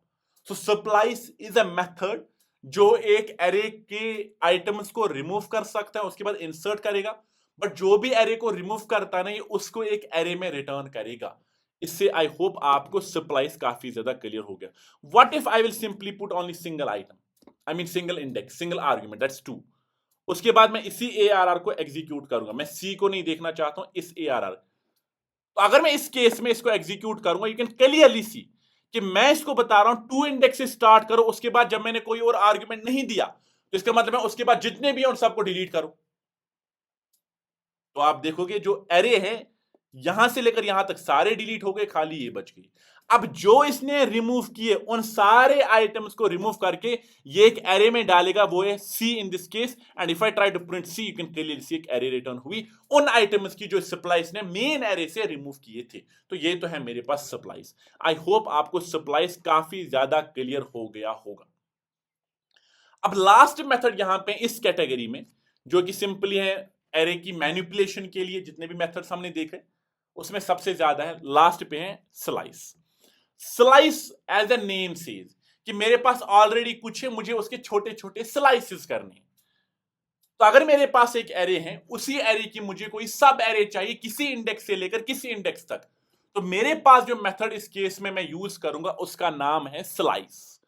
फॉर एग्जाम्पल मुझे इसी एरे में एक और एरे चाहिए इन 3 वैल्यूज की, तो मैं किस तरीके से करूंगा, एक और एरे बनाऊंगा यहां पे ARR1, फिर बताऊंगा ARR पे आप स्लाइस इंप्लीमेंट करो। ये 2 आर्ग्यूमेंट्स लेगा, पहला इंडेक्स कि कहां से 2 इंडेक्स से और उसके बाद कहां तक वो भी इंडेक्स ही होगा। यहां पे दूसरा जो मेरे पास ये था आर्ग्यूमेंट, ये काउंट था, नंबर था। लेकिन जो दूसरा आर्ग्यूमेंट यहां पे ना, ये भी इंडेक्स ही है। ये है स्टार्ट इंडेक्स पहला आर्ग्यूमेंट, सेकंड आर्ग्यूमेंट है लास्ट इंडेक्स। तो अगर मैं बताऊंगा 2 से लेकर 5 तक, तो 2 इंडेक्स को ले लो, 3 इंडेक्स को ले लो, 4, 5 को नहीं। तो जो लास्ट इंडेक्स है ना, ये एक्सक्लूडेड होता है, ये इंक्लूडेड होता है। तो इस केस में अगर मैं यहां पे जाऊंगा console.log ARR1 पे, and if I try to execute this, we should be able to see properly 2 से इसने स्टार्ट किया, 3 भी लिया, 4 भी लिया, लेकिन 5 नहीं। तो एक और एरे बन गई मेरे पास इन 3 आइटम्स की। बट क्या मेरे पास स्लाइस इन 3 आइटम्स को मेन एरे से रिमूव करता है? ध्यान से नहीं। ऐसे मेथड्स होते हैं, दो तरह के मेथड्स होते हैं। एक ऐसा मेथड जो मेन एरे पे इफेक्ट करेगा, अपडेट करेगा मेन एरे को। दूसरा नहीं करेगा, स्लाइस नहीं करता है, स्प्लाइस करता है। स्प्लाइस आइटम को रिमूव करता है मेन एरे से। तो अगर मैं इसको एग्जीक्यूट करूंगा, आप देखोगे मेरी जो मेन एरे है वैसी की वैसी है। तो स्लाइस एक ऐसा मेथड है जो हमें अलाउ करेगा एक एरे से उसके स्लाइसेस, सब एरेज को क्रिएट करना, कहीं भी इंडेक्स से लेकर कहीं इंडेक्स तक। अब अगर इस केस में मैंने एक ही आर्गुमेंट दिया, तो इसका मतलब सिंपल ही है कि आप इस इंडेक्स से स्टार्ट करो, उसके बाद एंड तक जितने भी आइटम्स हैं उन सारे आइटम्स की एक एरे दे दो। तो if I execute this, we should be able to see 2 index से स्टार्ट के फिर एंड तक जितने भी आइटम्स हैं उनका एक सब एरे बनाया। तो ये थे कुछ मेथड्स जो काफी ज्यादा इंपॉर्टेंट है हमारे लिए, और ये सबको आने चाहिए। और ये मतलब डिफिकल्ट नहीं है, सिंपल है, स्ट्रेट फॉरवर्ड है। जैसे ही आप मेथड का नाम सुनते हो ना, आपको ऑटोमेटिकली पता चलता है कि मेथड क्या करता है। लेंथ लेंथ देगा, इंडेक्स ऑफ इंडेक्स देगा किसी भी आइटम का, इंक्लूड्स देखेगा कि ये आइटम है कि नहीं है, पुश पुश करेगा at the end, pop pop करेगा एक item at the end, unshift simply items को इंसर्ट करेगा एट द बिगिनिंग, शिफ्ट एक आइटम को रिमूव करेगा at the beginning, splice array में किसी भी इंडेक्स पे कोई भी आइटम को रिमूव कर सकता है और इंसर्ट कर सकता है। तो इंसर्शन डिलीशन के लिए सबसे बेस्ट तरीका, सबसे बेस्ट मेथड स्प्लाइस है। और ये वेब डेवलपमेंट में जब भी हम एरेज के साथ डील करते हैं काफी ज्यादा यूज होता है। और उसके बाद लास्ट मेरा जो मेथड है दैट इज स्लाइस। और स्लाइस से हम क्या कर सकते हैं, छोटे छोटे सब एरेज क्रिएट कर सकते हैं मेरे पास मेन एरे से। अब मेरे पास मैं एक और फाइल क्रिएट करता हूं जिसमें मैं और मेथड्स को एक्सप्लेन करूंगा। देखो, जब हम एरेज की बात करते हैं ना, we must understand one very important thing. Arrays is one of the most important data structure in the JavaScript. मैं हमेशा अपने बच्चों को बोलता हूं, अपने स्टूडेंट्स को बोलता हूं कि अगर आपको एक रियल जावास्क्रिप्ट डेवलपर बनना है ना, वेब डेवलपर बनना है ना, तो 3 कंसेप्ट्स को काफी अच्छे तरीके से समझो। एक है फंक्शंस। फंक्शंस के रिलेटेड जितने भी कंसेप्ट्स हैं उनको आना चाहिए, चाहे वो फंक्शन एग्जीक्यूशन है, चाहे वो क्लोजर्स हैं, चाहे वो हाइस्टिंग है, फंक्शन के टाइप्स हैं, higher order function, callback function, anonymous function, fat arrow function. तो जितने भी फंक्शन बेस्ड प्रोग्रामिंग उसको अच्छे से आना चाहिए। दूसरा है मेरे पास एरेज। अब रीजन इसका ये है कि जब हम बाद में डेटाबेस के बारे में बात करते हैं ना मोंगोडीबी में, तो मोंगोडीबी में जो डेटा की रिप्रेजेंटेशन होती है ना, वो एरेज में होती है। तो वेब डेवलपमेंट में जो आप डेटा को देखते हैं ना, वो एरेज में स्टोर होते हैं। फिर एरेज के मेथड्स ही हम वहां पे इंप्लीमेंट करते हैं ताकि हम उसको प्रॉपर्ली दिखा सकें। तो एरेज ऑफ ऑब्जेक्ट्स होते हैं हमारे पास बाद में। तो एरेज बहुत इंपॉर्टेंट है। एंड मैंने अभी यूज किया ऑब्जेक्ट्स, तो ऑब्जेक्ट्स तीसरा है। तो इन 3 कंसेप्ट को आपको प्रॉपर्ली समझना पड़ेगा अगर आप चाहते हो आपको एक प्रॉपर जॉब मिले। वो है जावास्क्रिप्ट के फंक्शंस, जावास्क्रिप्ट के एरेज, और उसके बाद जावास्क्रिप्ट के ऑब्जेक्ट्स। एंड व्हेन आई से कि इन 3 कंसेप्ट को आपको आना चाहिए, आई डोंट मीन कि बेसिक्स, आई मीन बहुत डिटेल में। इससे आपको ऑलरेडी ना 70 to 80% of JavaScript already complete हो जाएगा। इतना ज्यादा इंपॉर्टेंट ये 3 कंसेप्ट्स हैं। अब मेरे पास अभी तक जो हमने मेथड्स देखे थे ना, वो सिंपल मेथड्स थे, स्ट्रेट फॉरवर्ड मेथड्स थे। बट अब जो मेथड्स हम देखेंगे, पार्ट 2, यहां पे पार्ट 2 लिखना था बट चलो कोई बात नहीं, ये 7, 8, 10 मेथड्स हैं जो काफी ज्यादा यूज होते हैं। और इनमें से ऐसे कुछ मेथड्स हैं जो आपको डेफिनेटली हर टाइम पे पूछा जाता है और जिसकी एप्लीकेशंस काफी ज्यादा है। देखो, जब भी हम प्रोग्रामिंग करते हैं ना, एक प्रोग्रामर तभी एक अच्छा प्रोग्रामर बनता है जब वो डेटा के साथ डील कर सके। और ऑफ कोर्स एरेज एक डेटा स्ट्रक्चर है, तो इसमें डेटा स्टोर होता है। तो अब इसी डेटा के लिए हमें ऑपरेशंस करने हैं, तो उसके लिए हमारे पास काफी सारे मेथड्स हैं। तो जब हम इन्हीं मेथड्स के बारे में बात करते हैं ना, वी मस्ट अंडरस्टैंड कि ये मेथड्स हमें सबको आना चाहिए। अब चलते हैं इन सारे मेथड्स पे। So let me try to copy these methods, और मैं इन्हीं मेथड्स को यहां पे पेस्ट करता हूं। और let's simply try to comment all of these and let's try to discuss them one by one. पहले मैं यहां पे एक एरे को क्रिएट करता हूं, where ARR is equals to 3, 4, 5, 6, 7, 8, 9। ठीक है, मैं चाहता हूं कि मैं एक ऑपरेशन इस एरे पे करूं जिसमें मैं एक और एरे बनाऊंगा ARR1, और उससे होगा क्या कि हर किसी आइटम को डबल हो जाएगा। तो 3 बनना चाहिए 6, ये बनना चाहिए 8, 10, 12, 14, 16, 18। और ये बहुत इजी है, सिंपल सी प्रॉब्लम है। तो मैं क्या काम करूंगा, मैं इसको सिंपली बताऊंगा। आप एक काम करो, ARR1 को क्रिएट करो जिसको आप एम्प्टी रखोगे। उसके बाद सिंपली एक लूप चलाओ, कहां से लेकर कहां तक, let I is equal to 0, क्योंकि इंडेक्सिंग 0 से स्टार्ट होती है। I should be less than my ARR dot length, तो जितनी इसकी लेंथ है वहां तक इसको इंप्लीमेंट करो, आई प्लस प्लस। अब इस लूप का मतलब क्या है, सिंपली मैं इसको बता रहा हूं कि आप ARR 0 इंडेक्स से स्टार्ट करो एंड इंडेक्स तक, और यहां से लूप चलेगा। तो मुझे सिंपली बताना, 3 को मल्टीप्लाई करो 2, यहां पे डालो, 4 को मल्टीप्लाई करो 2, फिर डालो दूसरे प्लेस पे, सो ऑन एंड सो फोर्थ। मैं इसको सिंपली बताऊंगा, ARR 1 पे आप जाओ, वहां पे आई इंडेक्स पे आप एक काम करो, ARR का आई डालो। तो अगर मैं सिंपली डालूंगा ARR1 आई पे ARR आई, तो इसका मतलब सिंपली मैं कॉपी पेस्ट कर रहा हूं। So if I simply go and try to search ARR1, I mean print, so you can clearly see same array मुझे ARR1 भी बन गई। लेकिन मैं क्या चाहता हूं, सिंपली मल्टीप्लाई 2 हर किसी आइटम के साथ, and if I try to execute this, you can clearly see मेरे पास मुझे आउटपुट मिल गया। लेकिन जो मैंने यहां पे तरीका इंप्लीमेंट किया ना, ये इंपरेटिव तरीका। इंपरेटिव मतलब कि मैंने जो प्रॉब्लम सॉल्व करनी थी वो तो की, लेकिन हर कोई चीज खुद से इंप्लीमेंट की। मैंने इसको बताया लूप कहां से लेकर कहां तक लेना है, उसके बाद हर किसी आइटम के साथ क्या करना है, फिर किस तरीके से अपडेट करना है, सो ऑन एंड सो फोर्थ। ये हो गया imperative. But on the same time मेरे पास बेटर मेथड्स हैं, और वो है सबसे पहला उसमें मैप। मैप एक ऐसा मेथड है जो हम किसी भी एरे पे इंप्लीमेंट कर सकते हैं।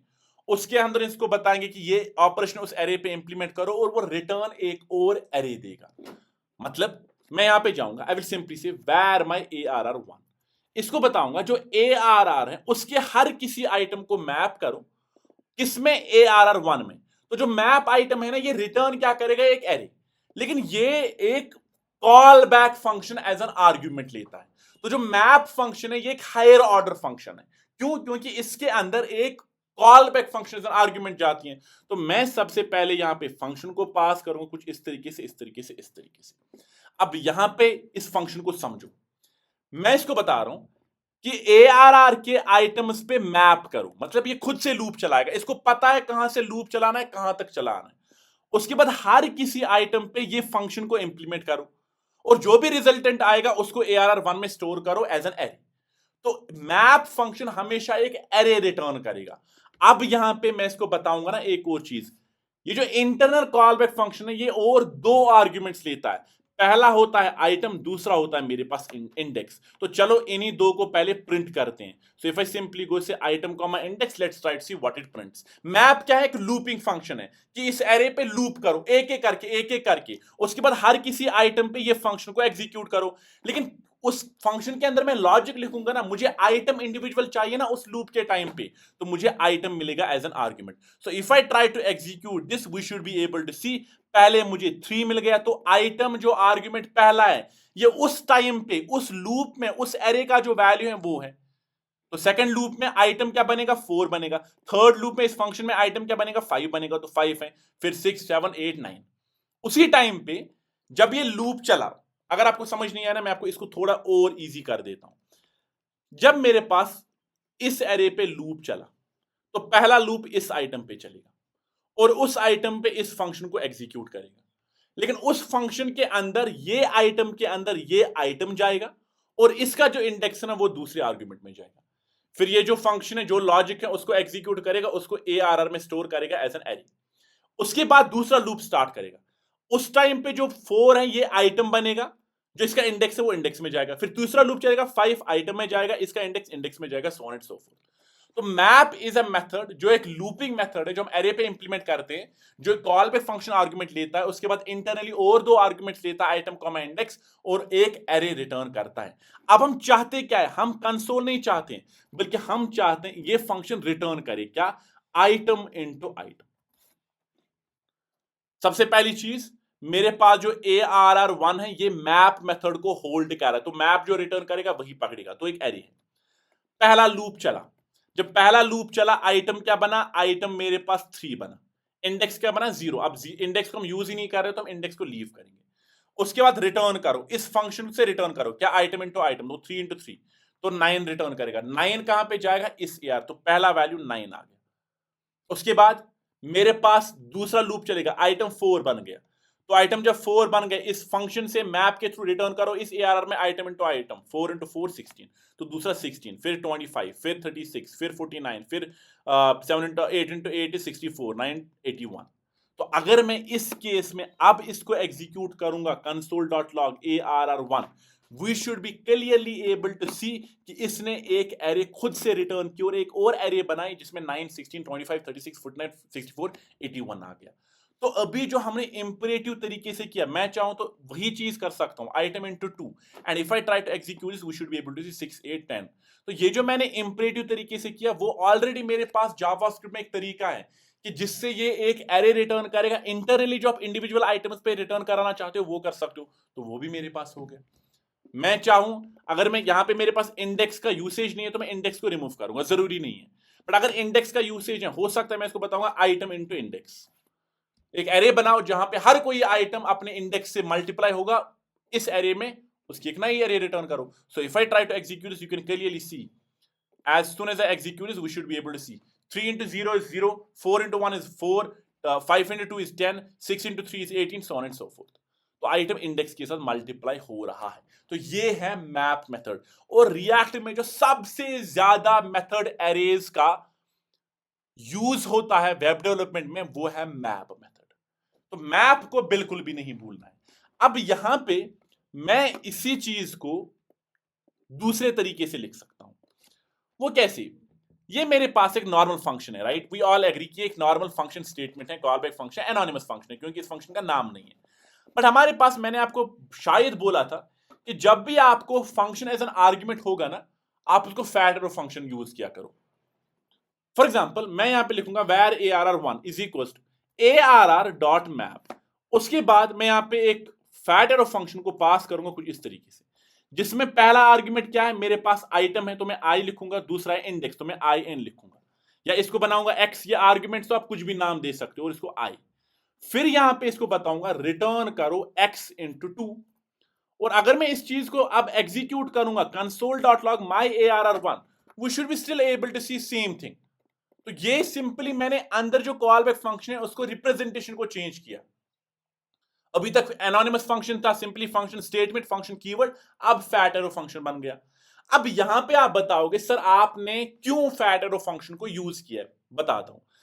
मैंने आपको जब फैट एरो फंक्शन पढ़ाया था ना, मैंने आपको बताया था कि अगर मेरे पास फैट एरो फंक्शन एक ही स्टेटमेंट रिटर्न करेगा, उसके अंदर और कोई, उसके बॉडी में और कोई भी रिटर्न चीज नहीं होगी। अगर आप देखोगे इस फंक्शन का जो बॉडी है उसमें सिंपल रिटर्न स्टेटमेंट है, ना कोई और कंसोल है, ना कुछ कर रहा है, सिंपल रिटर्न। तो उस केस में फैट एरो फंक्शन मेरी प्रॉब्लम को सॉल्व करेगा। कैसे, where my ARR1 is equal to ARR पे एक मैप को इंप्लीमेंट करो, उसके बाद ये x को आर्गुमेंट लेगा, x को मल्टीप्लाई 2 करेगा, तो एक्सिस ने आर्गुमेंट लिया, उसके बाद हर किसी x को 2 रिटर्न करेगा। अब x मेरा पहला आर्गुमेंट है तो ये क्या है, आइटम है। तो इस केस में अगर मैं console.log ARR1 करूंगा, we should be clearly able to see same result, still same result है। तो जब भी मैं मैप जैसे मेथड, या इसके आगे हम देखेंगे फिल्टर, रिड्यूस, है काफी सारे और मेथड्स, याद रखना ये हमेशा क्या करते हैं, ये सिंपली फैट एरो फंक्शन में एक ही लाइन में मुझे रिटर्न करेंगे। और ट्रस्ट मी, मैप में इससे ज्यादा हम चीजें नहीं करते हैं। मैप में हमेशा एक ही स्टेटमेंट आएगा हर टाइम पे, जो कि रिटर्न स्टेटमेंट होगा, दैट्स इट। क्यों, क्योंकि मैं चाहता हूं एक और नई एरे क्रिएट करना जिसकी फंक्शनैलिटी ये हो, simple as that. I hope it makes sense. अब चलते हैं थोड़ा सा और आगे। यहां पे मेरे पास इसी एरे के रिलेटेड मुझे एक और मैप इंप्लीमेंट करना है, तो मैं करूंगा मैप। अब यहां पे मैंने x एज एन आर्ग्यूमेंट दिया कुछ इस तरीके से, मैं इसको बताऊंगा वही x रिटर्न करो जो ग्रेटर देन 5 है। अब आप इस वीडियो को पॉज करोगे, जो सीरियसली पढ़ रहे होंगे ना वो पॉज करेंगे और मुझे कमेंट में बताएंगे इस चीज का जवाब, कि ये जो ARR1 है इसका आउटपुट क्या होगा।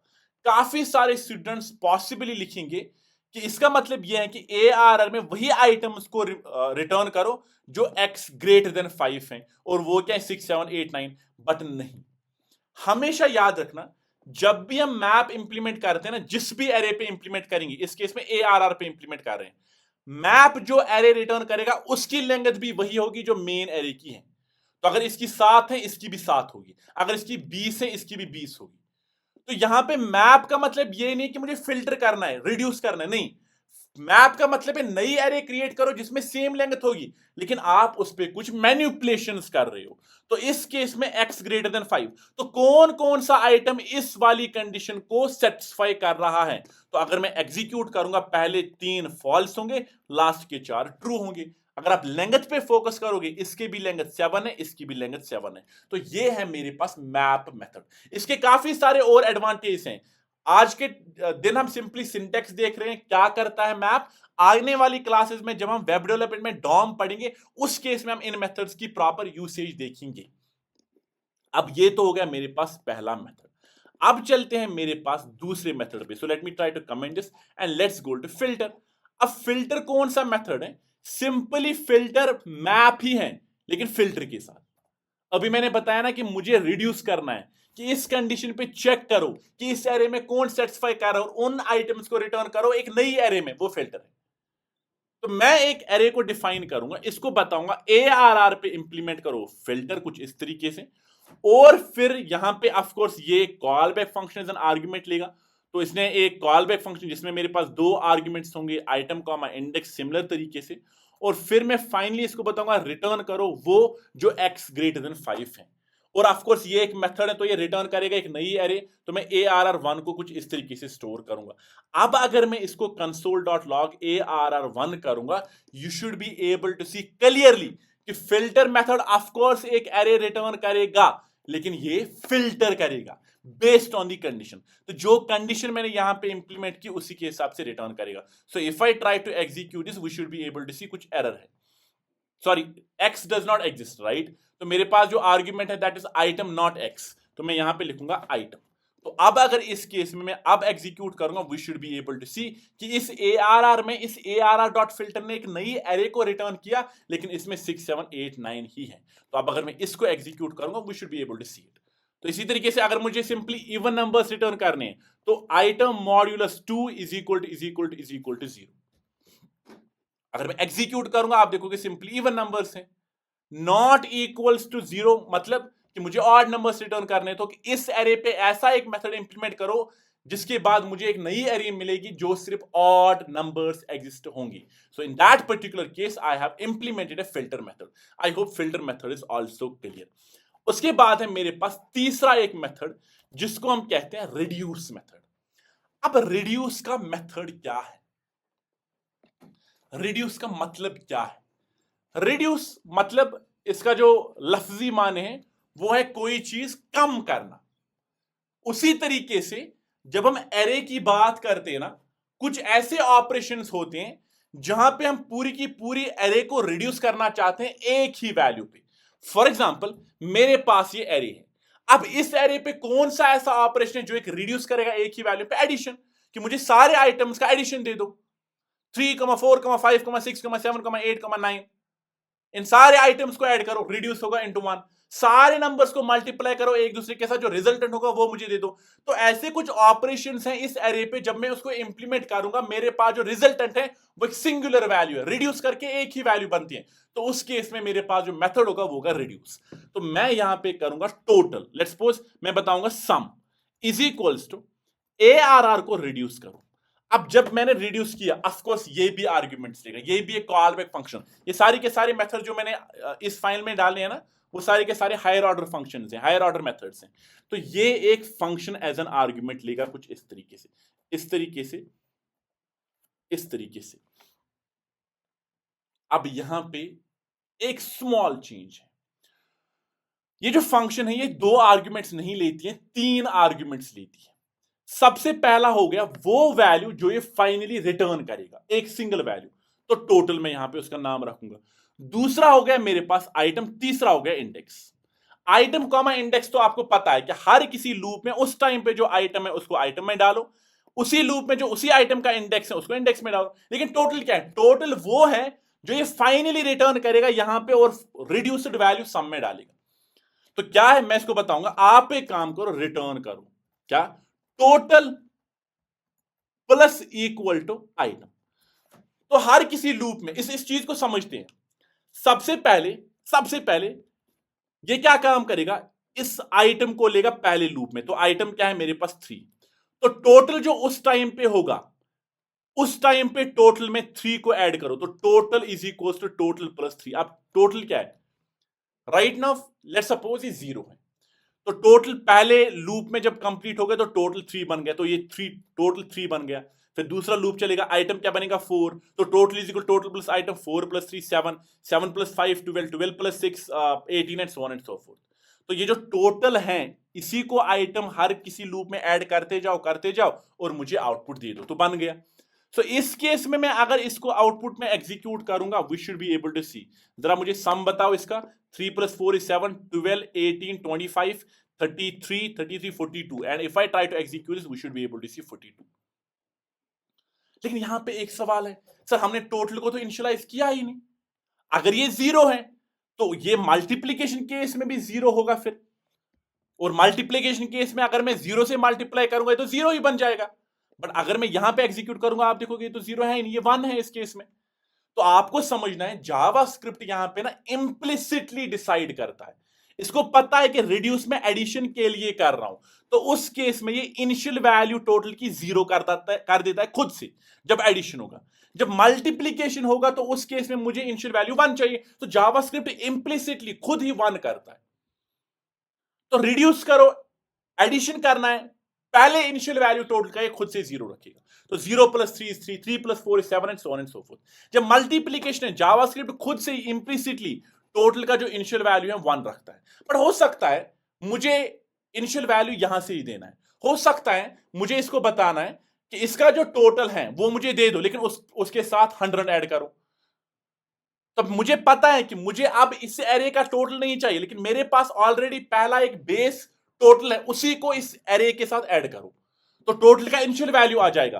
तो उस केस में हमेशा याद रखना ये जो रिड्यूस है ना, एक आर्ग्यूमेंट इसका फंक्शन है, दूसरा ये वैल्यू लेगा जो ये इनिशियली इसको असाइन करेगा। लेट्स सपोज मैं 10 दूंगा, तो ये इस 10 को उठाएगा इनिशियली इस टोटल के अंदर डालेगा, तो पहले से टोटल 10 है। So reduce takes 2 arguments. So if I try to execute this, we should be able to see as soon as I make it change it to addition. तो इससे पहले क्या था, इससे पहले 42 था, तो इनिशियल वैल्यू 10 बन गई, तो 52 आएगा, 52 बन गया।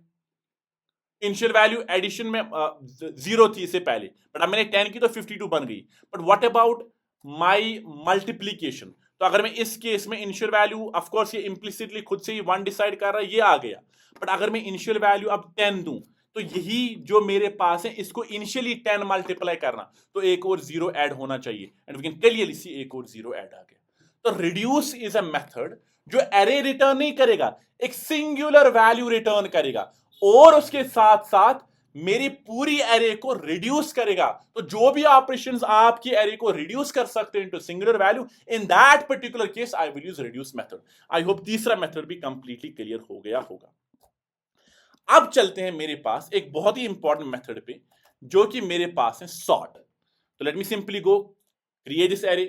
अगर आप यहां पे अटेंशन रखोगे ना, ये ऑलरेडी सॉर्टेड है, तो मैं यहां पे रखूंगा 45, अभी भी मैं सॉर्टेड ही बना रहा हूं, 1 2, यहाँ पे 7 5 4। अब ये सॉर्टेड नहीं है, ठीक है ना। और इन आइटम्स को ना पहले रिमूव करता हूं, अब ये सॉर्टेड नहीं है, परफेक्ट है। And now if I simply go, I want to sort this array, तो मेरे पास एक सिंपल मेथड है arr.sort, and as soon as I execute this we should be able to see properly. मैंने भी प्रिंट नहीं किया, console.log arr, तो ये प्रॉपर्ली सॉर्ट हुई होगी। तो जब मैंने इसको एग्जीक्यूट किया, attention pay attention, we can clearly see ये सॉर्टेड है, लेकिन एक बीच में गड़बड़ है। इसको मैं आपको समझाने के लिए ना 45 को रिमूव करता हूं। मैंने यहां पे इसको रिमूव किया, आप देखोगे सॉर्ट मेथड प्रॉपर्ली चल रहा है, मेरे पास इस एरे को प्रॉपर्ली सॉर्ट कर रहा है बिंदास तरीके से। लेकिन इसमें एक गड़बड़ है। जो सॉर्ट मेथड है ना, अगर आप सॉर्ट मेथड को डायरेक्टली यूज करोगे, इसमें कोई भी आर्गुमेंट इंप्लीमेंट नहीं करोगे, तो उस केस में ये सॉर्ट करेगा अप टिल ओनली 1 डिजिट। तो जो 1 डिजिट है ना, पहले डिजिट का, डिजिट के हिसाब से ये सॉर्ट करने बैठता है। तो अभी तो सारे 1 डिजिट नंबर्स हैं, तो ये सॉर्ट कर रहे हैं बिंदास तरीके से, कोई इशू नहीं है। बट जैसे ही मैं यहां पे जाऊंगा 45 इंप्लीमेंट करूंगा या 23 इंप्लीमेंट करूंगा या -100.5 इंप्लीमेंट करूंगा कुछ इस तरीके से, या 200.5 इंप्लीमेंट करूंगा, तो अब मेरे पास एक एरे है जिसमें मोर देन 1 डिजिट, टेंस में, हंड्रेड्स में नंबर्स हैं। तो इस केस में अगर मैं इसको एग्जीक्यूट करूंगा, आप देखोगे ये तो सॉर्टेड है ही नहीं। -105 बहुत बढ़िया, 1 बहुत बढ़िया, 2, बट उसके बाद 205 है, उसके बाद 23 है, ये तो ऑफकोर्स इससे बड़ा है ना, इट लूजेस ट्रैक। तो जो सॉर्ट मेथड है ये हमेशा एरे को सॉर्ट करेगा, लेकिन ओनली अप टिल 1 डिजिट। जैसे ही आपके एरे में 2 डिजिट नंबर्स आ गया, इसको ये बसड़ मचा देता है। यू नीड टू अंडरस्टैंड ये वाला पॉइंट। अब इसको कैसे हम रिजॉल्व करेंगे? सॉर्ट मेथड जो है ना, ये एक कंपैरिजन मेथड, कंपैरिजन फंक्शन को एज एन आर्ग्यूमेंट लेता है। तो मेरे पास सॉर्ट मेथड कुछ इस तरीके से होगा, जो एक कॉल बैक फंक्शन को एज एन आर्ग्यूमेंट लेता है, जिसमें इसके 2 आर्ग्यूमेंट्स होते हैं, ए कॉमा बी। अब ये आइटम कॉमा इंडेक्स नहीं है, बल्कि 2 अल्टरनेट एलिमेंट्स हैं उस एरे के। तो 9,1, 1,45 या 2 कोई भी अल्टरनेट नंबर्स इस ए और बी में जाएगा। और उसके बाद ये सॉर्ट जो कंपैरिजन फंक्शन है, ये कुछ ना कुछ तो रिटर्न करेगा। तो मैं इसको बताऊंगा रिटर्न करो a माइनस बी। क्या करो? Return a minus B. अभी मुझे नहीं पता हम क्या कर रहे हैं, but let's try to execute it. तो अगर मैं इसको एग्जीक्यूट करूंगा, आप देखोगे अब मेरे पास जो एरे है वो प्रॉपरली सॉर्टेड है इंक्रीजिंग ऑर्डर में। तो हुआ क्या, मैं आपको बताता हूं। यहां पे ए और बी, ये जो फंक्शन है, ये इस पूरी की पूरी एरे पे एग्जीक्यूट हो गई। इसी फंक्शन को हम कहते हैं कंपैरिजन फंक्शन। क्या कहते हैं? कंपैरिजन फंक्शन, याद रखना। और ये जो ए बी है, ये 2 आइटम्स हैं अल्टरनेट, कोई भी 2 नंबर्स उस एरे की। ये कंटिन्यूअसली उसको चलाएगा जब तक ना इसको प्रॉपरली सारा का सारा एरे सॉर्टेड हो जाएगा। अब हम यहां पे इन 2 का एग्जाम्पल लेते हैं। मेरे पास ए है 45 इस केस में, बी है 23। तो जब ये फंक्शन एग्जीक्यूट हो जाएगी, रिटर्न ए माइनस बी, तो ए माइनस बी क्या है? 45, 23। तो इसका मतलब क्या है कि ये ग्रेटर देन 0 है, तो ये पॉजिटिव है। तो इस रिटर्न के बेसिस पे यहां पे एक कंक्लूजन निकलता है कि सिर्फ 3 पॉसिबिलिटीज है, या तो ये पॉजिटिव रिटर्न करेगा, या तो ये नेगेटिव रिटर्न करेगा, या तो 0 रिटर्न करेगा। 0 किस में केस में? जब 2 अल्टरनेट नंबर्स ए और बी दोनों सेम होंगे। इस केस में तो 2 नंबर्स कहीं पे भी सेम नहीं है, तो ये पॉजिटिव या नेगेटिव देगा। अगर मेरा कंपैरिजन फंक्शन पॉजिटिव रिटर्न कर रहा है, तो ये स्वैप करेगा ए और बी से। यह है इसका एल्गोरिथम इंटरनली। कि अगर मेरे पास इस कंपैरिजन फंक्शन के अंदर इस तरीके से मैं रिटर्न करूंगा कि ये उन 2 नंबर्स ए और बी को जब ऑपरेट करेगा, अगर इसने रिटर्न किया पॉजिटिव, तो ये ए और बी के बीच में स्वैप करेगा। अगर नेगेटिव है तो इस केस में ये स्वैप नहीं करेगा, नो स्वैपिंग।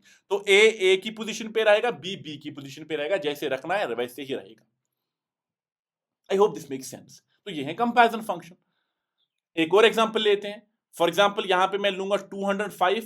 इससे पहले अगर मैं इस केस को समझूंगा, इससे पहले वाली एग्जांपल में, let me do one thing, let's go back and let's try to erase this. तो मैं जब इसको एग्जीक्यूट करूंगा ना, let me remove this comparison function for a second. तो मैं यहां पे इसको एग्जीक्यूट करूंगा, तो यहां पे 200.5 और 23। So let's take an example, a is equals to 205, b is equals to 23। अब इस केस में of course a minus B positive निकलेगा, तो ऑफ कोर्स स्वैप करना, क्यों? क्योंकि 23 से बड़ा है।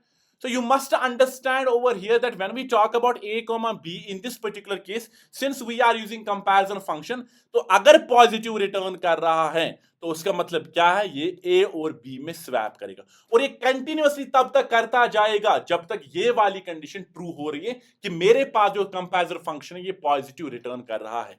आई होप कि आपको समझ आ गया होगा कि कंपैरिजन फंक्शन क्या है, ठीक है ना?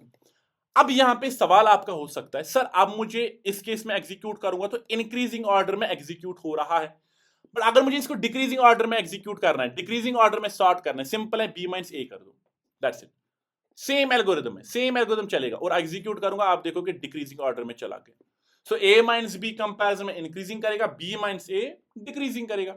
I hope that makes sense. तो ये है सॉर्टिंग फंक्शन।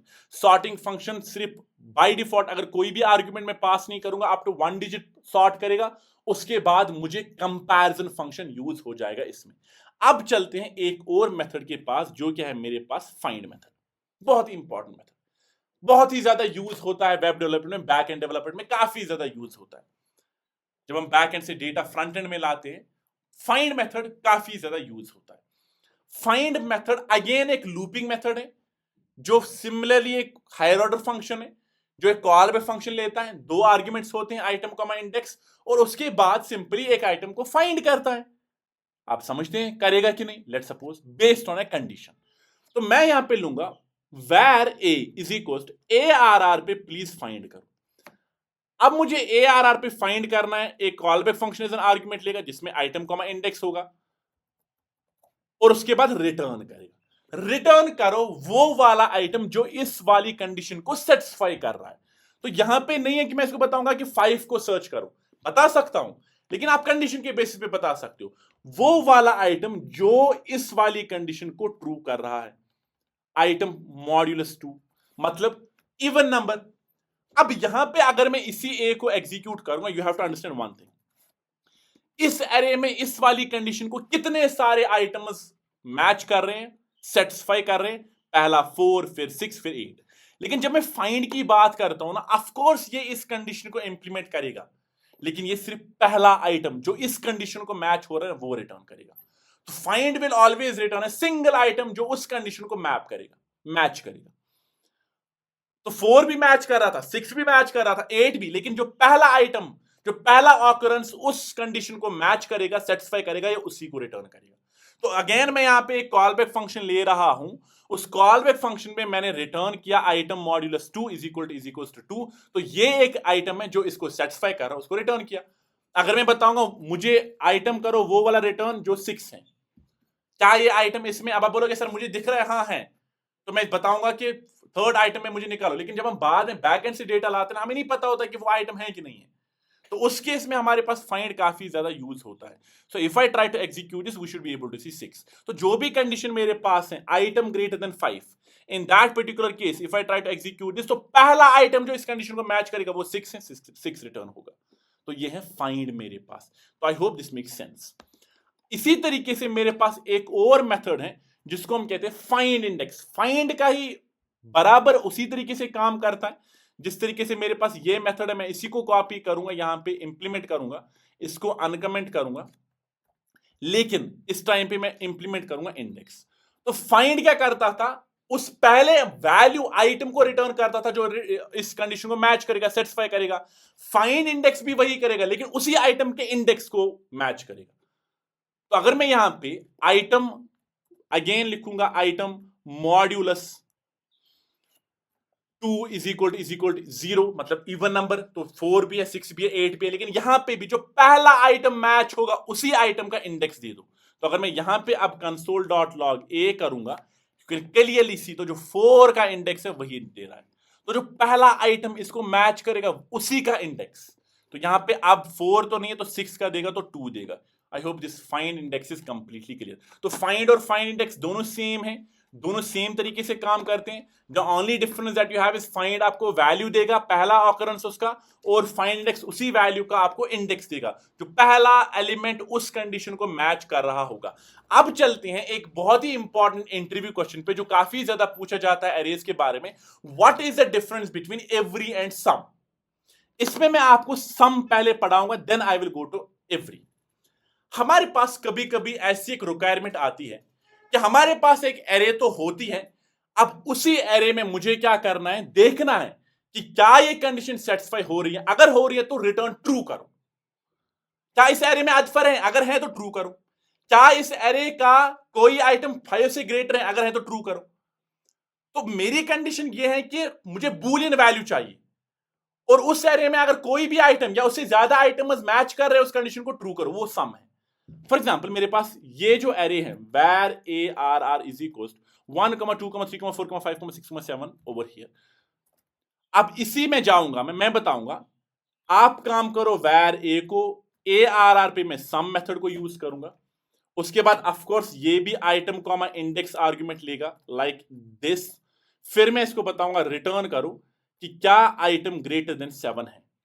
कोई भी नहीं है, इसमें कोई भी ऐसा आइटम नहीं है जो ग्रेटर देन 7 है।